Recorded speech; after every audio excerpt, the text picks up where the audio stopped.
Si nombramos a la práctica del Guru Yoga, en este caso el Guru Yoga de Kyabje Kalu Rinpoche, sin duda que eso obviamente nos remite a esta relación tan humana con el Guru, con el maestro, con la maestra. Y no es una relación habitual.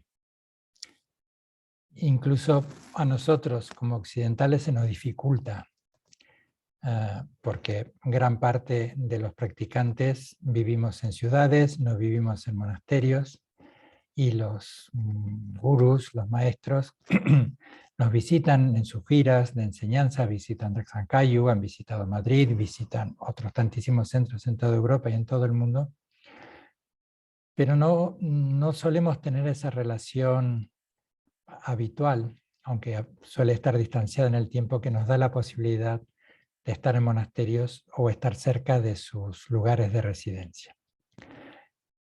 Pero hoy también podemos acceder a ellos de otras maneras, cuando ya tenemos establecida una relación entre maestro y discípulo, entre maestra y discípulo, pues esta relación tan cercana es capaz de superar las distancias y a veces ese aspecto al que ya nos vamos acostumbrando, que son las videoconferencias, los mails, etc.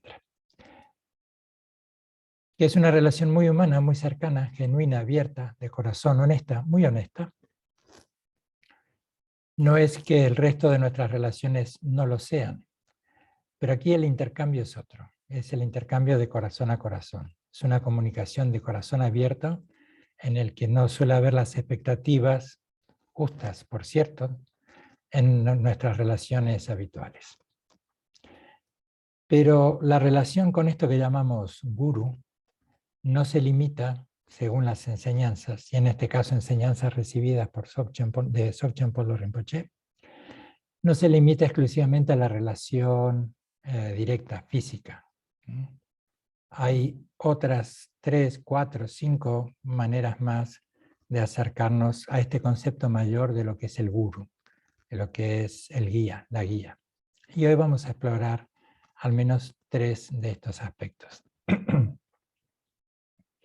El primer gurú de este que estamos hablando es un maestro, una extraordinaria maestra que está dentro de un linaje. Y por lo tanto se le llama el gurú del linaje. El gurú de la instrucción oral o el gurú, y esto me gusta mucho la poesía que tiene esto, del linaje susurrado al oído. La relación cercana y esta transmisión. Es alguien que le une esta cadena ininterrumpida de eslabones de transmisión, que se remonta hasta el Guru Vajradhara. Es alguien que está sostenido y sosteniendo un linaje ininterrumpido y por lo tanto está más que acreditado desde ese contexto para darnos las instrucciones claves de meditación, creación de solución, etc. Decía que este linaje ininterrumpido se remonta al Dharmakaya Vajradhara y desciende hasta el Nirmanakaya, hasta la expresión física del Guru, de nuestro maestro. Es una tradición ininterrumpida que en el caso del linaje Kayu, independientemente de todas las escuelas que pueda haber dentro de la escuela Kayu, como la Karma Kamsan, la escuela Champakayu, etcétera, etcétera, es este linaje ininterrumpido de los grandes Mahasiddhas de la India. Tilopa, Naropa, Maitripa. Hay listas que enumeran a 84 Mahasiddhas. Distintas tradiciones han dado lugar a distintos linajes, a distintas instrucciones, pero todas son vehículos de transmisión de una misma esencia. Ese gurú, esa extraordinaria maestra, es quien se suele decir a través de su experiencia, de su práctica, es quien nos abre la puerta. Pero esta metáfora de abrir la puerta es algo más que la frase de abrir la puerta. Podríamos decir, siguiendo esa misma imagen, sabe muy bien ya no solo abrir la puerta, sino qué es esa puerta, eso que llamamos puerta, de qué está compuesto. Y eso es lo que da toda su experiencia y a su vez haber recibido de un linaje ininterrumpido todas las instrucciones que luego ha realizado y han permeado y han despertado en su continuo mental lo que hoy nos transmite. Así que es alguien que desde su experiencia nos muestra cómo trabajar, cómo nos muestra trabajar con todo tipo de circunstancias, incluso las más desfavorables, y a veces se hace hincapié en ellas, son como un punto de provocación, para trascender esto, la realidad del desencanto, del enojo, de sentirnos interpelados, asustados, etc. Al tener esta comprensión tan profunda y una extraordinaria experiencia, nos muestran entonces cómo trabajar sin desperdiciar oportunidad alguna. Y esto es lo que en encuentros anteriores decíamos, cómo mirar a nuestro entorno desde esa mirada mayor que nos haga al menos recordar intelectualmente hasta que esto permee nuestra mirada, nuestra escucha, como ir desarrollando, podríamos decir, como una nueva pedagogía de mirar, de sentir o de escuchar, para ir acercándonos más a las cosas como son, al mismo tiempo que vamos comprendiendo que se expresan de una manera y que nos relacionamos de alguna forma con ellas. Entonces decimos, el gurú del linaje, esto será mucho más extenso, pero por gestionar el tiempo lo vamos a concluir aquí, que el gurú del linaje es un ser humano viviente con el que podemos comunicarnos físicamente, intelectualmente, cognitivamente, hoy podríamos decir por internet también, y de quien recibimos esas instrucciones apropiadas y nos va clarificando a lo largo de nuestro viaje nuestra confusión. El segundo tipo de gurú, para ver la riqueza que contiene esta palabra, es lo que aparece como las palabras del Sugata, o del gurú de las escrituras, así se le llama.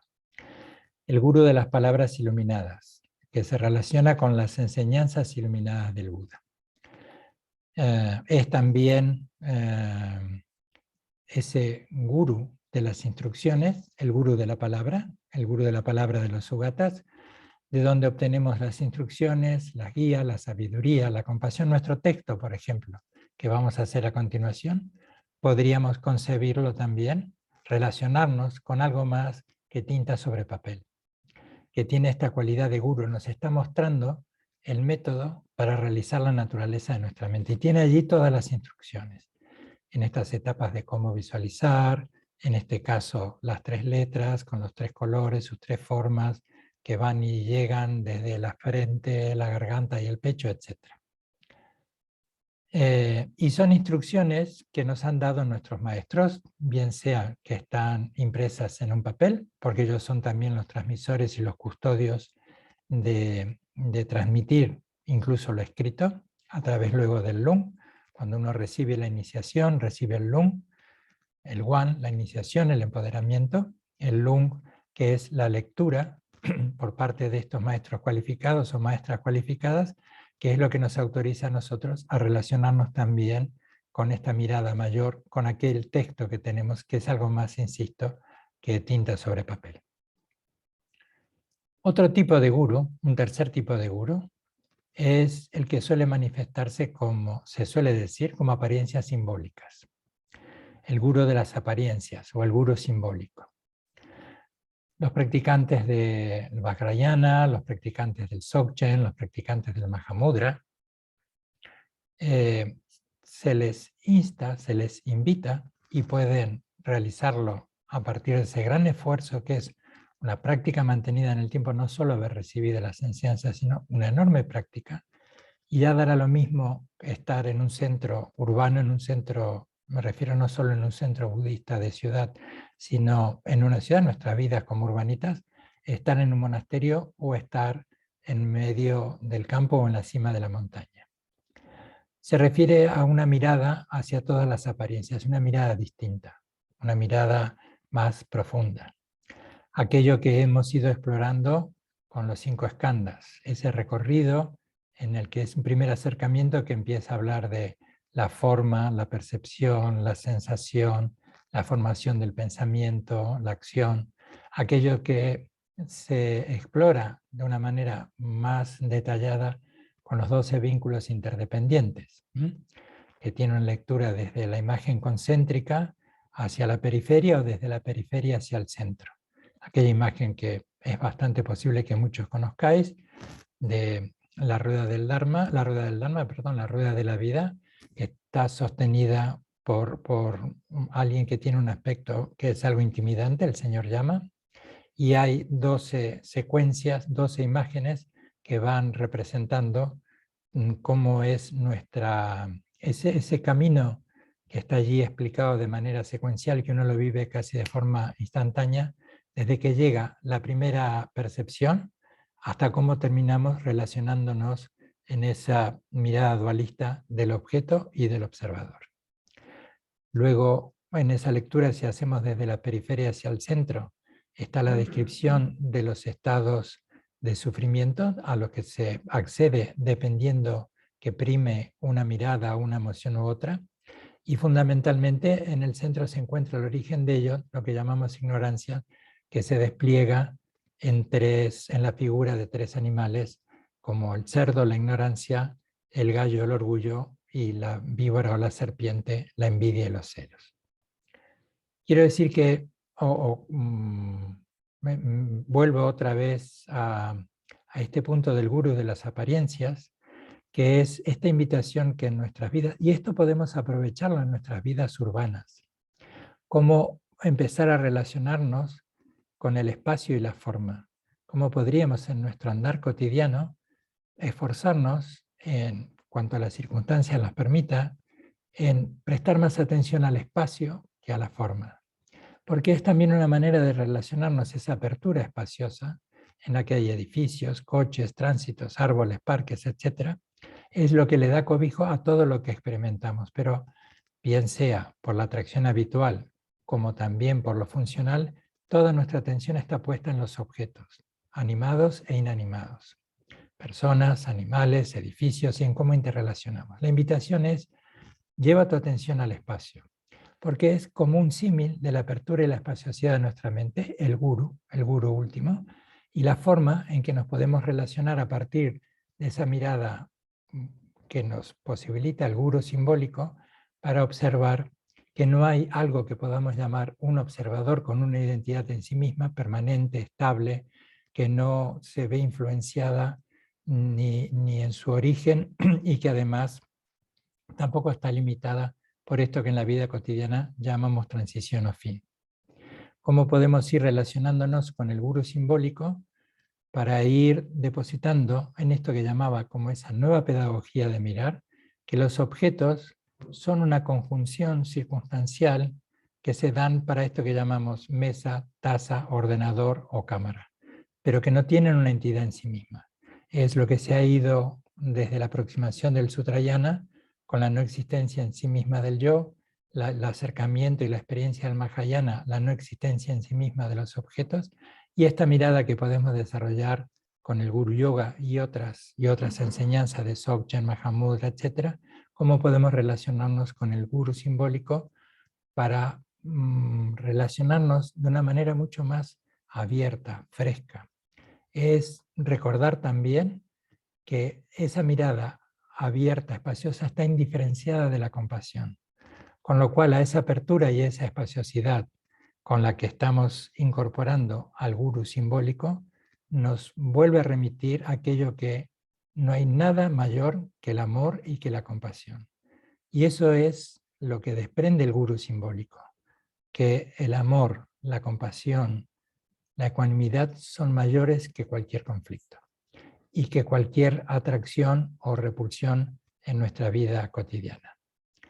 Así que este es el camino que nos invita la idea del gurú.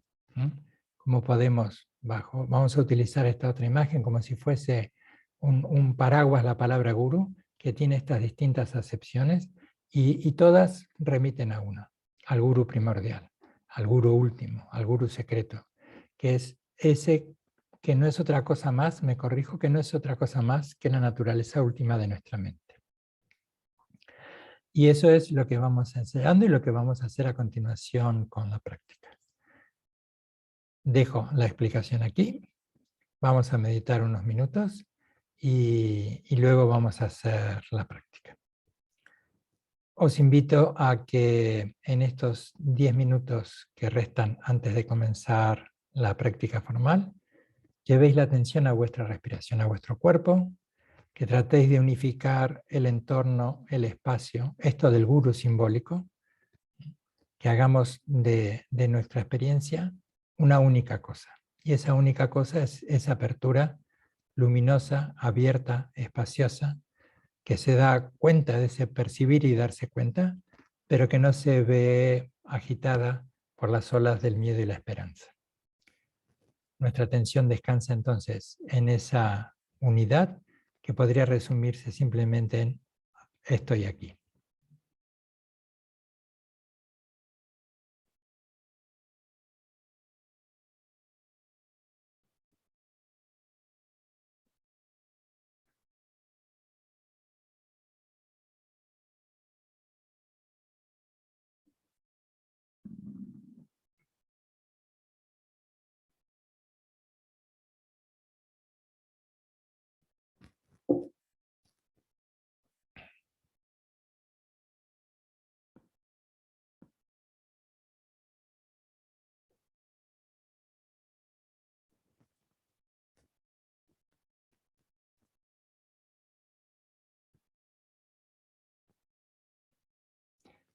Medita con los ojos abiertos y toma como punto de referencia el espacio.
Muy bien.